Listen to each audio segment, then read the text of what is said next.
ஓம் சாந்தி. 5/11/2025 காலை முரளி. முரளியின் சாரம்.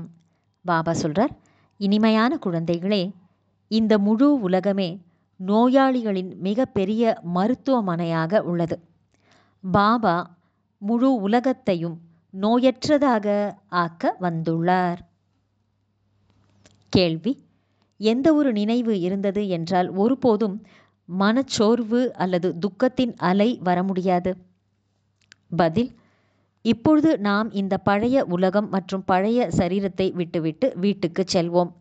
பிறகு புதிய உலகத்தில் வந்து மறுபிறவி எடுப்போம். நாம் இப்பொழுது ராஜயோகம் கற்றுக்கொண்டிருக்கிறோம். ராஜ்யத்துக்கு செல்வதற்காக தந்தை குழந்தைகளாகிய நமக்காக ஆன்மீக ராஜஸ்தானத்தை ஸ்தாபனை செய்து கொண்டிருக்கின்றார். இதுவே நினைவில் இருந்தது என்றால் துக்கத்தின் அலைகள் வர முடியாது. பாடல்: தாயும் நீயே தந்தையும் நீயே. ஓம் சாந்தி. இந்த பாடல் ஒன்றும் குழந்தைகளாகிய உங்களுக்காக இல்லை, புதியவர்களுக்கு புரிய வைப்பதற்காக உள்ளது. இங்கு எல்லோருமே அறிவாளிகள்தான் என்பதும் இல்லை. அறிவிலிகளை அறிவாளிகளாக ஆக்கப்படுகிறது. நாம் எவ்வளவு அறிவற்றவர்களாக ஆகியிருந்தோம் என்பதை குழந்தைகள் புரிந்துள்ளார்கள்.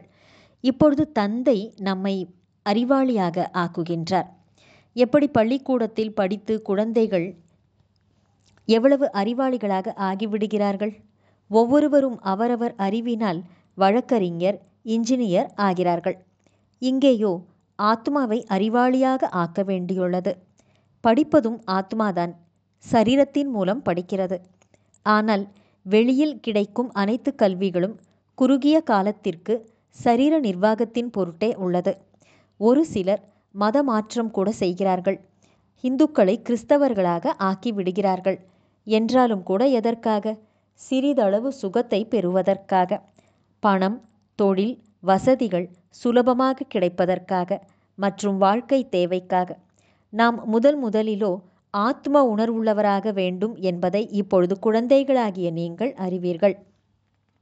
இதுதான் முக்கியமான விஷயமாகும். ஏனெனில் இது இருப்பதே நோயாளிகளின் உலகம். நோயாளியாக ஆகாத எந்த ஒரு மனிதனும் இருக்க முடியாது. ஏதாவது ஒரு வியாதி கட்டாயம் வந்து கொண்டுதான் இருக்கும். இந்த முழு உலகமே மிகப்பெரிய ஆஸ்பத்திரியாகும். இதில் மனிதர்களும் பத்திதமாக தூய்மையற்றவர்களாக நோயாளிகளாக இருக்கிறார்கள். ஆயுளும் கூட மிகவும் குறைவாக உள்ளது. திடீரென்று மரணம் அடைந்து விடுகிறார்கள். காலனின் பிடியில் வந்து விடுகிறார்கள். இதுவும் குழந்தைகளாகிய நீங்கள் அறிவீர்கள்.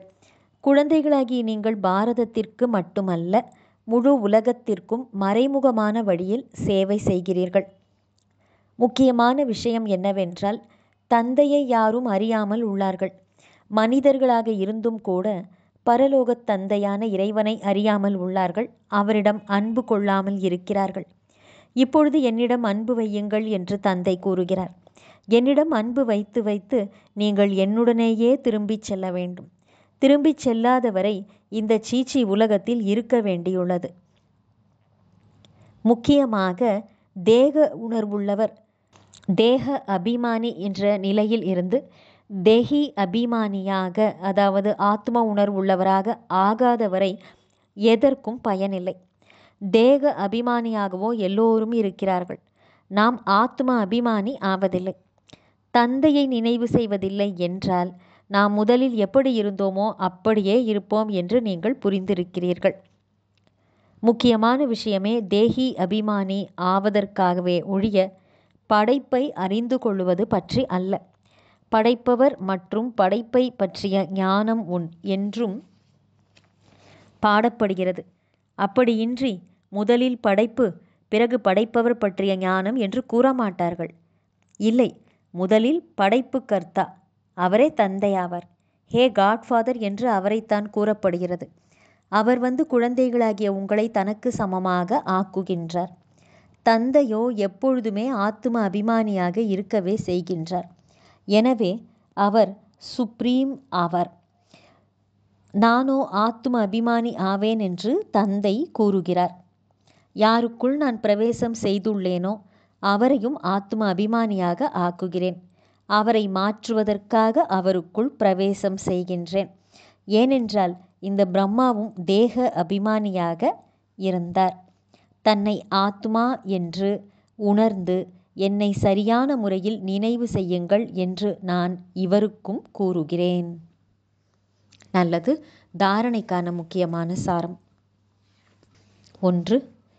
எப்படி தந்தை எப்பொழுதும் ஆத்ம அபிமானியாக இருக்கிறாரோ அவ்வாறே ஆத்ம அபிமானியாக இருப்பதற்கான முழுமையான முயற்சி செய்ய வேண்டும். ஒரு தந்தையை மனதார அன்பு செய்தபடியே தந்தையுடன் கூட வீட்டுக்கு திரும்பி செல்ல வேண்டும்.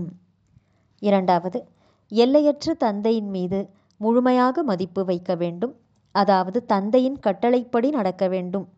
தந்தையின் முதல் கட்டளை என்னவென்றால், குழந்தைகளே, நல்ல முறையில் படித்து தேர்ச்சி அடைந்து விடுங்கள் என்பதாகும். இந்த கட்டளையை ஏற்று நடக்க வேண்டும். வரதானம்.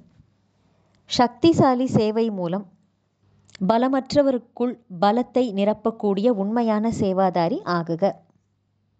விளக்கம். உண்மையான சேவாதாரியின் வாஸ்தவமான விசேஷத்தன்மை என்னவென்றால் பலமற்றவருக்குள் பலத்தை நிரப்புவது ஆகும். அதற்கு நிமித்தமாக ஆவதாகும். சேவையோ அனைவரும் செய்கின்றனர். ஆனால் அதன் வெற்றியில் வித்தியாசம் காணப்படுகிறது என்றால் அதற்கான காரணம் சேவையின் சாதனங்களில் சக்தி குறைவாக இருப்பதாகும். எப்படி வாளில் கூர்மை இல்லை என்றால் அந்த வாள் பயனற்று போகும். அதுபோல சேவையின் சாதனங்களில் நினைவின் கூர்மை இல்லை என்றால் வெற்றி இல்லை. எனவே சக்திசாலி சேவாதாரி ஆகுங்கள். பலமற்றவருக்குள் பலத்தை நிரப்பி தகுதியுள்ள ஆத்மாக்களை வெளிக்கொண்டு வாருங்கள். அப்போது உண்மையான சேவாதாரி என்று சொல்வார்கள். ஸ்லோகன். ஒவ்வொரு பரிஸ்திதியையும் பறக்கும் கலைக்கான சாதனம் என்று புரிந்து கொண்டு சதா நீங்கள் பறந்து கொண்டே இருங்கள். நல்லது. இனிமையிலும் இனிமையான வெகு காலம் கழித்து காணாமல் போய் மீண்டும் தேடி கண்டெடுக்கப்பட்டுள்ள செல்லமான குழந்தைகளுக்கு தாயும் தந்தையுமான பாப்தாதாவின் அன்பான நினைவுகள் மற்றும் காலை வணக்கம். ஆன்மீக குழந்தைகளுக்கு ஆன்மீக தந்தையின் நமஸ்காரம். ஆன்மீக தந்தைக்கு ஆன்மீக குழந்தைகளின் நமஸ்காரம். அவ்யக்த சமிக்கை. அசரீரி சரீரத்தை மறந்த நிலை அல்லது விதேகி என்ற சரீரத்திலிருந்து விடுபட்ட நிலையின் பயிற்சியை அதிகப்படுத்துங்கள். அசரீரி ஆவது சுலபம்தான். ஆனால் ஏதேனும் பிரச்சனை முன்னால் வரும்போது, ஏதேனும் குழப்பத்தில் கொண்டு வரக்கூடிய பிரச்சனைகள் அல்லது சூழ்நிலைகள் இருக்கும்போது நினைத்ததும் அசரீரி ஆகிவிட வேண்டும். இதற்காக நீண்ட கால அபியாசம் தேவை. யோசிப்பதும் செய்வதும் ஒரே நேரத்தில் நடைபெற வேண்டும். அப்போதுதான் கடைசி நேரத்தின் பேப்பரில் பாஸ் ஆக முடியும். நல்லது. ஓம் சாந்தி.